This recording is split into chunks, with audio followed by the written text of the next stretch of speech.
Mr. Sibal, obviously you've been very concerned with this entire match fixing episode, which is why as soon as it happened, you reacted to it by announcing the new law, proposed law. And also, interestingly, it's obviously sprung your creative juices as well. You've written a song about it. What is worrying you so much about this? No, it's not a question of worry. You see, this is a game which all of us love to watch. I think millions of people in our country believe in the game. They believe in the integrity of the game. And when that integrity is questioned, millions of genuine lovers of cricket are let down, and that's what hurts. I think a game should be played whatever the outcome. Winning and losing is part of every game.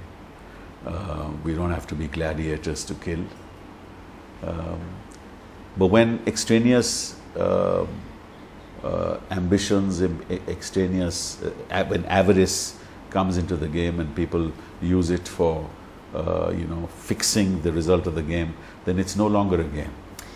Every day we are hearing new names. It is just becoming bigger and bigger. Today the Delhi police chief has gone on record to say Shilpa Shetty may be involved in the betting. Definitely her husband. He said that he has lost a lot of money as a team owner. He was betting on his own team. What do you make of this? Well, first of all, I don't want to comment on something because an investigation is going on. I happen to be the law minister of the country. Yes. It would not be fair of me to comment on the role of A, B or C. The investigators have to do a job, let them do their job. Betting would happen. I think betting is something that would happen. I mean, after all, there is horse racing. Yes. There is betting. Which is legal in India. Which is legal. There's yes. betting in horse racing. People lose money, people win money. That's fine. It's, betting in cricket is not yet legalized, right? That's something that the nation needs to address that issue. The nation needs to debate that issue. Will the people of India accept it? These are issues that are yet to debate it. So I don't really care so much about betting on a game and the result of a game, because if you bet on something, the result of which is uncertain, then sort of you're taking a risk, which is fine. Which is fine. But if you are fixing something and you're making certain that the result is going to be a particular way, then it's far more serious. Then you are actually attacking the integrity of the game and actually, in a sense, destroying the belief of the people that the outcome is genuine. Some people have suggested perhaps legalizing it may reduce the menace of it. Do you believe that? No, legalizing what? Betting. But you can't legalize fixing. Of course not. Right? Yes. So these are two separate issues. If you want to legalize betting, there has to be a national debate. Political parties have to come forward. They may evolve a consensus, they may not. The mood of the people may be one way, the mood of the media may well be another. Is there an advantage to legalizing betting? I don't know whether there's an advantage or not, because you may have people who invest their lifetime savings in betting and lose everything, and the families are on the street. And the family may say, look, it is because the government has legalized betting that today my family is on the street. So there is that side of it, right? And it has happened. In lotteries, it has happened. Yes. People actually, there's a lot of opposition to lotteries. So there is a lot in gaming and betting. There are 2 points of view. One, the point, and especially in a country which is by and large poor, with poor families. If families are put on the street because the male in the family chooses to go and bet his life savings, the family's life savings, I think that that's something that we need to be aware of. So is it a bit like prohibition? The other side is that you also, if you legalize it, right, that you can control it. Well, and think. Prohibition is something. Prohibition, of course, it goes underground, right? Yes. If you prohibit, drinking, it'll go underground. Which is the same with betting. The betting would happen anyway. The betting would Yes. happen anyway.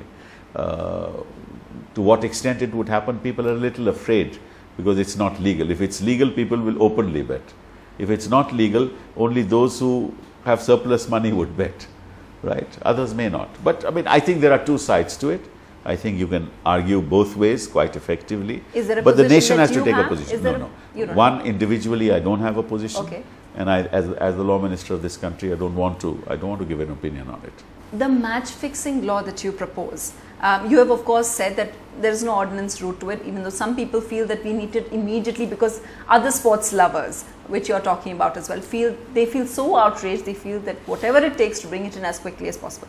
Now the new law, if it comes in, how would it, in this case, how would the situation be different in the way it tackles the present Well, I case? think we are jumping the gun. There is no law that I have proposed as such.